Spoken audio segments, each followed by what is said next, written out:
Wanita hiasan dunia, seindah hiasan adalah wanita salehah yang akan membahagiakan syurga di dalam rumah tangga.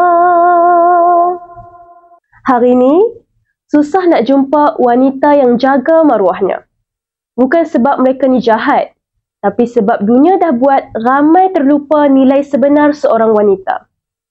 Wanita akhir zaman dipuji bila buka aurat, dihina bila tutup penuh, dipuji bila bebas, dicemuh bila ikut agama. Sedangkan wanita tu sangat mulia. Kalau dia jaga aurat, jaga akhlak, dia lebih berharga dari permata. Bukan semua orang akan suka, tapi kita kena ingat, kita hidup ni bukan nak puaskan hati manusia. Kita hidup nak kejar redha Allah. Melebar risalah, menyantuni ummah.